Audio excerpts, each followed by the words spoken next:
Assalamualaikum warahmatullahi wabarakatuh.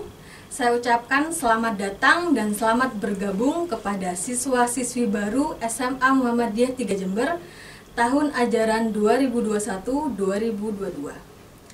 Kali ini saya berkesempatan untuk menyampaikan materi tentang pendidikan karakter. Sebelum itu saya perkenalkan diri, nama saya Aisyatu Solihah. Saat ini saya mengampu mata pelajaran bahasa Jepang di SMA Muhammadiyah 3 Jember. Tentang pendidikan karakter sendiri, mungkin dari kalian ada yang bertanya, kenapa kita perlu mempelajari karakter atau perlu pendidikan karakter? Karena kalau misalkan kita lihat lebih jauh, sebenarnya keberhasilan akademik siswa itu tidak ditentukan oleh kecerdasan otak saja, tapi juga kecerdasan emosi. 80% kecerdasan emosi membantu siswa untuk lebih berhasil lagi dalam keberhasilan akademiknya. Selain itu 20%-nya dibantu oleh kecerdasan IQ. Kemudian saya akan menjelaskan tentang pendidikan karakter. Kenapa sih kita perlu pendidikan karakter? Nah, yang pertama, saya jelaskan dulu, pendidikan karakter terdiri dari dua kata, pendidikan dan karakter. Pendidikan sendiri memiliki arti mengajarkan, membimbing, mengarahkan. Kemudian karakter itu juga berkaitan dengan watak, sifat, dan perilaku seseorang.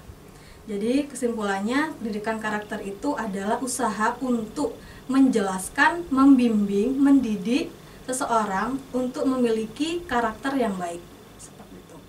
Di zaman yang sudah modern seperti saat sekarang ini, kenapa kita perlu mempelajari pendidikan karakter? Karena adanya krisis moral. Adanya krisis moral itu cakupannya luas sekali. Yang pertama, contohnya di lingkup sosial itu seperti ada pergaulan bebas, ada penyalahgunaan narkotika, pornografi, dan juga kalau misalkan di lingkungan sekolah itu ada kekerasan terhadap remaja. Kekerasan tersebut juga ada dibagi dua. Yang pertama kekerasan verbal dan non verbal. Jadi kalau misalkan kalian pernah membuli teman, mengejek teman, itu sudah dikategorikan krisis moral. Kemudian selanjutnya ada perusakan milik orang lain. Misalkan kita pinjam barang, harusnya barang itu kembali sesuai dengan kondisi semula. Tapi kalau misalkan kalian mengembalikannya dengan kondisi yang rusak atau bahkan hilang dengan disengaja, itu juga termasuk dengan krisis moral. Yang terakhir juga ini sangat familiar atau sangat sering dilakukan oleh siswa, yaitu mencontek. Itu juga termasuk dengan krisis moral. Mengapa demikian? Itu juga akan berkaitan dengan rasa percaya diri yang kurang.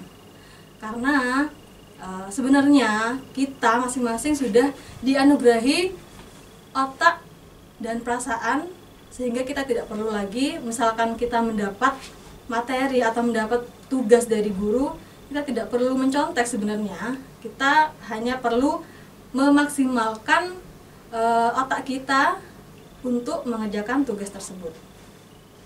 Berikutnya ada 9 pilar pendidikan karakter, di mana 9 pilar ini menjadi standar karakter yang baik. Seperti itu. Jadi coba kalian introspeksi diri juga, ada nggak karakter kalian yang sesuai dengan 9 pilar ini? Yang pertama, karakter cinta Tuhan dan segenap ciptaannya. Artinya kalian harus memiliki karakter yang baik di bidang agama. Contohnya misalkan ada suara azan, kalian sholat tepat waktu. Seperti itu. Yang kedua, ada kemandirian dan tanggung jawab. Yang ketiga, ada kejujuran atau amanah. Jadi kalau misalkan kalian diamanai sesuatu, misalkan disuruh orang tuanya untuk memberikan barang ke tetangganya, kalian juga harus melakukannya dengan baik. Seperti itu artinya amanah. Kemudian yang keempat, hormat dan santun. Ini juga harus hormat terhadap orang yang lebih tua, kepada guru, seperti itu. Yang kelima, dermawan. Yang keenam, percaya diri dan pekerja keras. Yang ketujuh, kepemimpinan dan keadilan. Yang kedelapan, baik dan rendah hati. Dan yang terakhir, toleransi. Jadi sambil mendengarkan materi ini, kalian introspeksi diri, sudahkah saya memiliki 9 pilar karakter ini? Kalau kalian sudah memiliki, itu bagus. Berarti kalian harus tinggal penguatan karakter saja. Nah, dari tadi saya menjelaskan tentang pendidikan karakter, tapi bagaimana sih caranya kita bisa membentuk karakter dengan atau sesuai dengan 9 pilar tadi? Ada 3 cara. Yang pertama adalah knowing the good. Artinya kalian harus tahu dulu mana yang baik dan mana yang buruk. Perilaku seperti ini apakah sudah baik?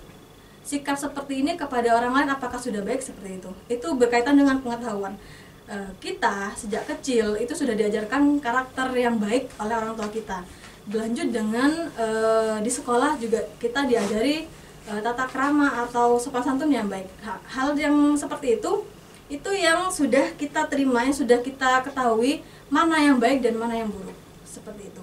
Saya yakin kalian sudah pasti tahu ya. Dan yang kedua, feeling the good. Biasanya orang atau seorang yang sudah melakukan perbuatan yang baik, itu dia akan merasa senang. Nah, perasaan senang ini yang merupakan merupakan hal yang harus dipertahankan. Artinya ada rasa senang di situ, berarti yang kita lakukan juga akan bermanfaat. Seperti itu. Dan yang terakhir, acting the good. Kita sudah mengetahui hal yang buruk, hal yang baik, kemudian kita sudah memiliki perasaan yang senang ketika melakukan sesuatu yang baik. Yang terakhir, kita harus melakukan tindakan tersebut. Ya. Jadi metodenya ada 3. Yang pertama, mengetahui hal yang baik, kemudian merasakan perasaan senang ketika melakukan hal yang baik tersebut, dan yang ketiga, biasakan menerapkan perilaku yang baik tersebut. Seperti itu. Nah, seperti yang disampaikan di awal tadi, bahwa keberhasilan pendidikan karakter itu juga akan berpengaruh pada keberhasilan akademik siswa. Ya. Dampaknya apa saja? Yang pertama, misalkan kalian memiliki pendidikan yang bagus, pendidikan karakter yang bagus, yang sudah saya jelaskan tadi. Yang pertama, kalian pasti akan merasakan dampaknya, yaitu peningkatan motivasi dalam meraih prestasi. Kemudian ada penurunan perilaku negatif.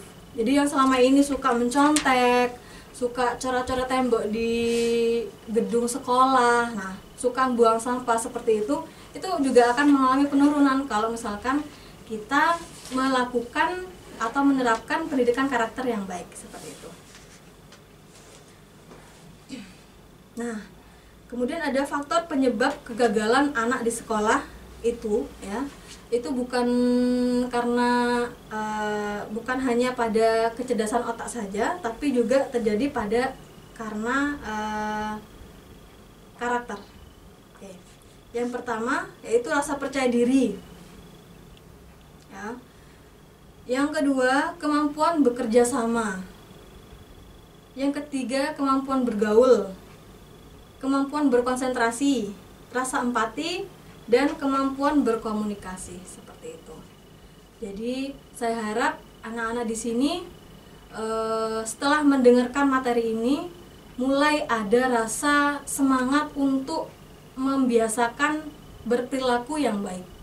Karena berperilaku yang baik tadi akan berdampak baik juga untuk kalian. Seperti itu. Selain menerapkan pendidikan karakter, kalian juga harus menerapkan tata krama yang baik, baik di sekolah maupun di lingkungan rumah. Seperti itu. Itu saja materi yang saya jelaskan. Selanjutnya ada pertanyaan yang harus saya bacakan dan kalian harus menjawabnya dengan benar. Ya, yang pertama, tulislah contoh konkret bentuk keberhasilan pendidikan karakter di masa pandemi yang kalian rasakan ya. Yang kedua, sebutkan satu contoh perilaku salah atau menyimpang yang pernah kalian lakukan di lingkungan sosial, agama, atau sekolah. Ya, jadi misalkan kalian pernah melakukan perilaku yang salah, itu kalian tulis apa perilaku tersebut dan kemudian jelaskan bagaimana cara untuk memperbaikinya. Yang ketiga, sebutkan 9 pilar pendidikan karakter yang sudah saya jelaskan tadi. Yang keempat, apa pentingnya pendidikan karakter bagi kalian? Yang terakhir, mengapa kita perlu adanya pendidikan karakter? Itu saja dari saya. Terima kasih. Wassalamualaikum warahmatullahi wabarakatuh.